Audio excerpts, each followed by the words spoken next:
We'll open with remarks from Secretary of Health, Dr. Amer A. Shah. Well, hi, good morning, everybody. And Corey, let me just to make sure you can hear me okay, right? Yes, loud and clear. We got you coming in strong. Perfect. Well, I want to just start. First of all, apologies for the audio difficulty there. Good morning. Thanks for joining today. As you know, yesterday we commemorated the 2-year anniversary of our first COVID-19 case in Washington and the United States by visiting partners in Everett, Providence Everett Hospital, Everett Clinic, our vaccine site at Everett Mall. We want to make sure people get boosted, and certainly our Shoreline laboratory facility at Washington Department of Health. The reason I bring these visits up is one of the common themes we heard yesterday was that though we are 2 years into this pandemic, we must still do everything we can to fight the fight against this pandemic, this virus. That said, the tools that we have are not just for those that are in response agencies, but also to empower people with information and the ability to be able to make good decisions as we continue to move forward in this next phase and continued phase of this pandemic. So in that spirit, let me get to today. As you know, Governor Inslee recently announced that our state was in the process of purchasing at-home tests for Washingtonians. He described 1 million tests that were going to go out to schools, another million that were going to go out to local partners, and 3.5 million tests that were going to go out to everyday Washingtonians. He also said that mid-January, we were going to get those tests as long as we had the supply and the procurement, and that certainly has been a challenge. It has remained because of all sorts of reasons, but our team has been working through all those reasons to get those home tests in the hands of our department and ultimately to be able to get them in the hands of Washingtonians. Let me be clear, we've made tremendous progress in getting those tests, but we do not have the full 3.5 million tests in hand.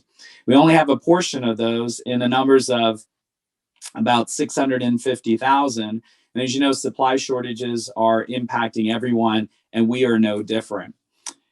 So why am I giving you this background? Though we have only received a portion of our tests, we felt it was important not to hold on to the tests that we have, but to get them out as quickly as possible. We felt very strongly we wanted to get the tests out into the hands of Washingtonians as quickly as we could. We also know since the governor's announcement that, and starting earlier this week, the federal government also opened its portal, and we can certainly share that URL as well for ordering, and that is absolutely great news as well. So today we're excited about launching our portal for the ordering of these tests, and you will hear from Lacey and Les on what our plans are and how Washingtonians can order these tests beginning today. Given that the supply will be limited, we expect that once we launch, the demand will be high and we will see a lot of interest. That means not everyone who wants a test will be able to order a test today through this process, especially given the limitations I just mentioned. So expect once we launch, we get the portal going, not everyone is going to be able to get on, not everyone's going to be able to order, or the site may even, due to overwhelming demand, go down at times, and patience is the word. However, we are so excited to launch regardless to ultimately get tests out to Washingtonians. And we will be replenishing supplies, more supply of tests come in until we exhaust the full 3.5 million test commitment that we have ordered. So this is great news, and we're excited to keep serving Washingtonians. Let me now turn it over to Lacey and Les to give you some more specifics. Thanks, Dr. Shah. So beginning today, the website will go live, and Washington residents will be able to order rapid at-home antigen COVID tests online to be delivered to their home at no cost. This is a statewide expansion of a partnership with Care Evolution and Amazon, following a pilot project that the state participated in with the National Institutes for Health. That partnership previously delivered about 800,000 tests to parts of eastern and rural Washington. When the site goes live, households can order up to 5 tests for free, 1 test kit per household. That will include delivery. As Dr. Shah mentioned, supply will be limited and will restock as additional tests come into the state. We absolutely anticipate that when the site goes live. And in these first few weeks, interest will be high and exceed our current supply quickly. But our focus, as Dr. Shah said, is getting tests off of shelves and out into homes as quickly as we possibly can. We want to make sure these tests are in your medicine cabinet when you need them, and not on our shelves or a shelf somewhere else in a warehouse. So this is a really important step towards making tests widely available in the state. And as we work to procure more tests, we also are working with our federal partners to see an increase in the number of tests directly flowing into people's home. I want to also remind folks that there are other ways to get COVID tests, and that includes from the federal website, covidtests.gov. You can also purchase at-home tests at local retailers, pharmacies, and online retailers. If you have health insurance, most insurers and health plans will now pay you back or directly cover the cost of 8 at-home tests per month for each insured person on your plan. And you can also go to DOH's website to find a community-based test site near you. Les, anything you want to add? Thanks, Lacey. I'd like to add that as over-the-counter testing becomes more prevalent and everyone takes the precautions, a reminder that Washington State is one of the few states that has the ability to accept over-the-counter testing into their exposure notification system called WA Notify. We would encourage everyone to get that on their phone and active before they receive their test, so that if they receive a positive result, they can report it in and their contacts can be notified so they can take the proper precautions as well. And we're excited to have that opportunity as these new over-the-counter tests become available. Thank you, Lacey.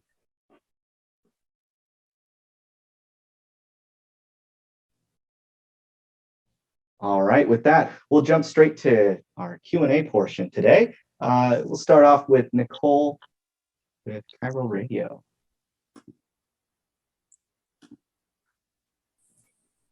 Good morning. You mentioned that not everyone will be able to get a test right away and that the site might even crash due to the high demand. So what kind of numbers are we looking at for how many people will be able to get a test? Are we talking, half the population? You said there are 3.5 million. How many tests are going to be going out to people?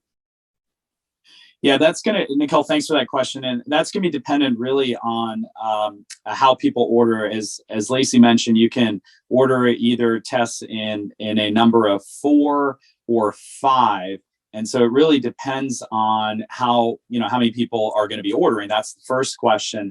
And then the other is really as we continue to replenish supplies. So we have about 650,000 tests today in hand that we can put out to be ordered and be ready to be shipped.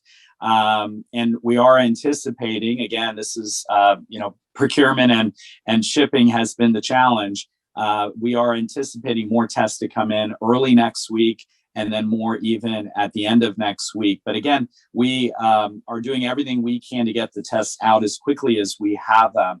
I think another message, Nicole, and others, is that we want to make sure people are kind. If you already have tests and you don't need those tests, don't order these tests from the website. Don't just grab them just so you have a supply. If you've got the ability, in fact, if you look in your medicine cabinet right now, you've got 5 or 10, or you've got enough, or you feel you don't need them, or you can buy them somewhere. You can go to the federal website. You can get it from your insurance. Please be kind and do that. This is a limited supply. We want to make sure we're really making that known to everyone.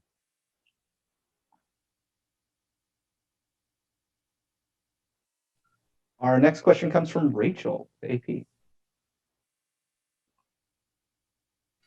Hi, good morning. A couple of questions. I heard that there's a distinction between the order of 4 or 5. Why split it up in that sort of numerical option? Wouldn't people automatically want the higher number?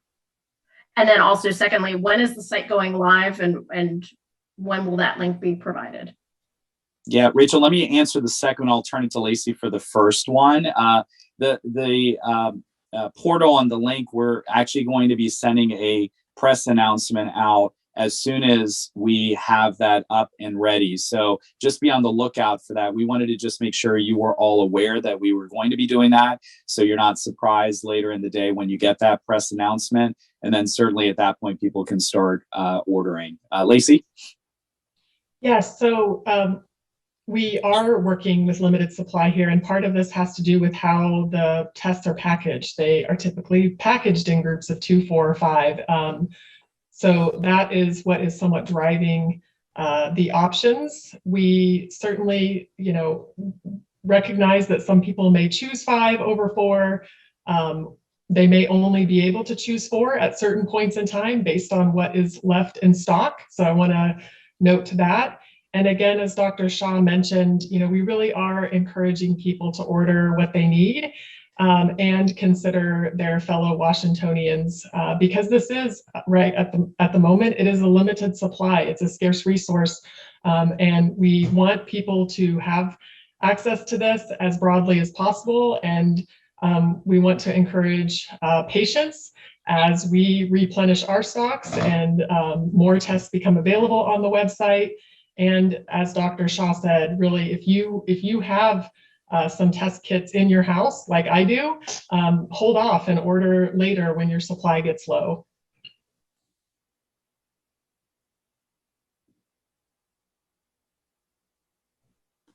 Our next question comes from Lisa with Coin. Lisa, it looks like I don't have you on. If you go ahead and email us if you are on, we'll get you added. Moving on to Paige with KOW. Hi there. Thanks for having us all today. I am wondering if there's any prioritization of where the initial batch of tests are being sent. Is it simply first come, first served? Yeah, Paige, we are at this point, it is first come, first serve throughout the geography of Washington. We're not making distinctions. At a later time, we can always make some adjustments, but right now we're really just trying to get them out to wherever somebody is saying that they need a test and they want to order a test. Lacey, did you want to add something? Just a note that you will only be able to order 1 kit for your household initially, based on the fact that we have a limited supply. So once you've ordered your kit, until we have a vastly different supply chain, you would not be able to reorder another one. If I may sneak in a follow-up, I'm just curious about how you would prioritize who gets a test in the house. Let's say I've got more than 4 people in the household. Some are younger, some are older. Who would you prioritize administering the test to? Yeah, Paige, thanks. I mean, I think one of the key pieces is to have test accessibility, which, as you know, was a theme of Governor Inslee's testimony yesterday in the U.S. House, was to first start with accessibility, and then we want to make sure we empower people with good information. And so, as you know, on our website, we have a number of bits of information, obviously with a healthcare provider or talking to the local health department. I think it's hard to know exactly in a household who you would prioritize for without knowing the specific scenario. But obviously those who are more vulnerable or have symptoms that are very concerning, have an inability perhaps to go out on one hand, but then on the flip side, if you have people who are going out, in work environments or school environments, you want to be able to utilize the test. So it just depends. It's really a hard question to answer because I can see both ways of really prioritizing. It just depends on what's happening in that household. I also want to emphasize the covidtests.gov, COVID, tests, plural, TESTS.gov is the federal program by which people can order as well. So we want to make sure to get that information out as well. Our next question comes from Lisa with Coin. Lisa, thanks for jumping in there. Go ahead.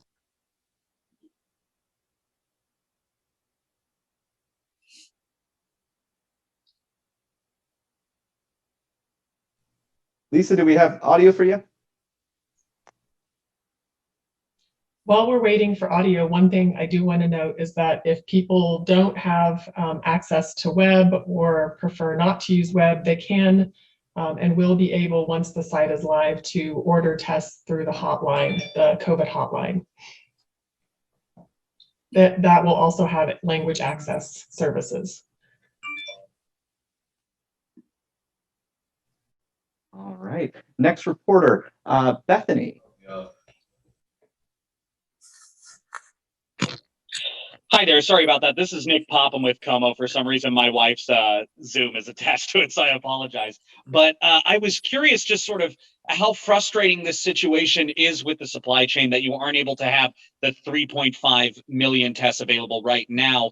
And then with the website, you had mentioned, specific amounts to households. Is it similar to how the federal website works, where if I were to put in my information and then say my wife were to put in information later, it wouldn't work for her because I've already filled up our household with test orders? That's correct. Thanks for that question. That's correct. It's per household, so it goes by the address.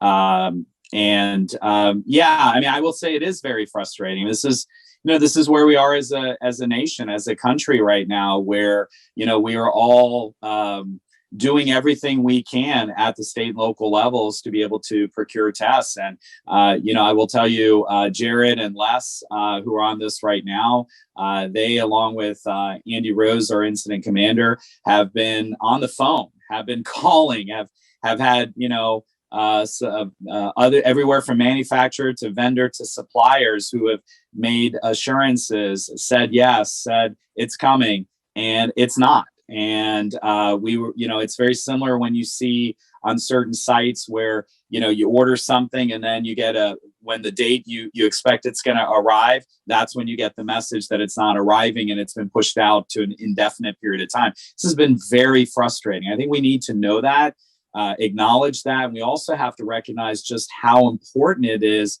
for people to be patient. We are doing everything we can.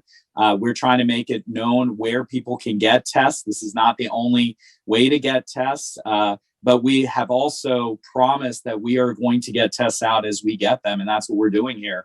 The other thing I think is really critical is that as we are looking at this entire process, it is important to remember that if you have already tests in hand, if you do not need a test right now, if you are feeling like you've got another source for those tests, please get those tests from that other source, and or go ahead and not feel that you have to order today. Please reserve that for folks who really don't have any other way to get those tests.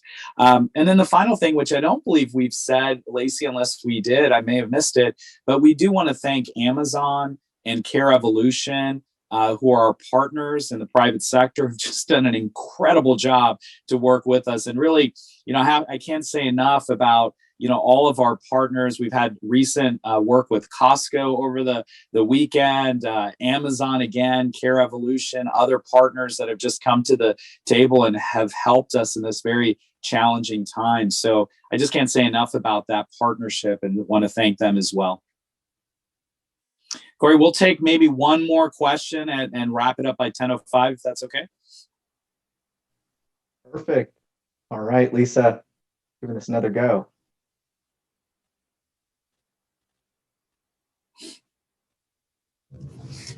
Okay, I think we've got it now. My question is, with these individual test kits being sent out at some point in the future in terms of being received by people, when really now is the time they need them, this week, next week, then it starts to go down and it's essentially, mute at that point. Why not stand up more mass sites to get people tested now, today, tomorrow, this weekend, next week, during the peak time? Because by the time these individual test kits arrive, the wave will be pretty much on the downside.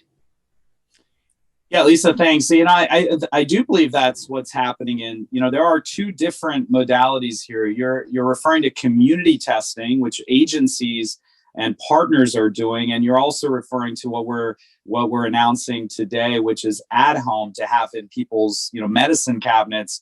So there are two different kinds of modalities, and we're emphasizing both. And we've been supporting our partners on the ground that have been doing just that. And if you have seen the demand that's been at these sites throughout the state, absolutely, that's already happening. But again, this was an additional modality to help empower people to have access to what was going on.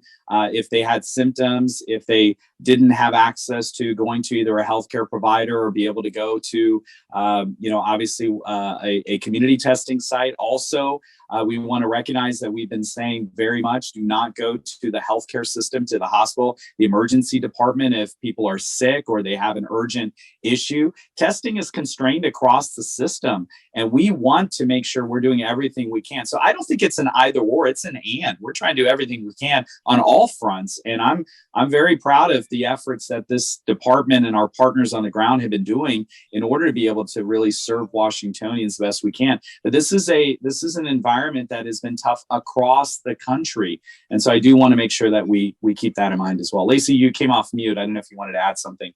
Yeah, I do. And I just want to remind people that you can look for a community-based test site on DOH's website. You can also check with your local health department. There have been a number of additional community-based test sites.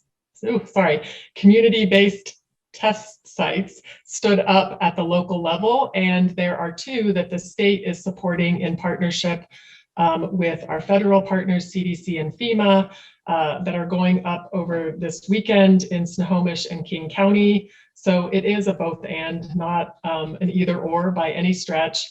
The other thing I wanted to quickly note, because there were some questions in the chat, for people who do order tests from the portal when it goes live, once you place your order, you can expect your kit to arrive in 1 to 2 weeks. The other thing, Lacey, maybe this is the last comment we'll make, and then we can close, Corey, is that we did get a question about what if somebody does not have access to tests, given the surge of cases across the state. So, we have been saying if you have symptoms that are consistent with COVID-19, you should assume you have COVID-19 until proven otherwise. In other words, at that point, even if you don't have a test to confirm it, stay home if you're sick, stay away from others, do not expose others, wear your mask, avoid situations where you can get others potentially infected with what you have. So that's a really important message. Again, this is about empowerment. We're trying to do everything we can to get that message out to everyone. We're obviously working on all the tools to help people, but at the same time, we want to make sure people understand what the situation is, what they can do within their own household. So with that, Corey, I'm gonna turn it to you if no other questions. Are we good? Did we answer everything? We're great. With that, we'll conclude the Q&A for today. I want to thank everyone for their patience as we work through the tech issues, and of course our panelists for their resolve to defeat said tech issues as best as possible. And with that, if we were unable to get to your question, if you have follow-up questions, please email us at our media desk, doh-pio@doh.wa.gov. We'll follow up with you. For those of you in the chat, I'm tracking those and we'll make sure that happens. Lacey's adding comments. Love to see it. And a special thanks to TVW for hosting today's live stream and archives of past briefings. Thank you. Yeah, Corey, just a reminder for everybody that we will be sending out additional information as soon as the website is live and ready to take orders. So I want to just thank Lacey, Jared, Les, our entire teams that have been working on this over the last several weeks. And I can't say enough about Washingtonians and the resolve and the grit and determination that we have now 2 years in. But we also have to just remind everybody to be patient as we continue to work through these difficult times. But we will work through them and we will get through them. So thank you so much for joining us this morning.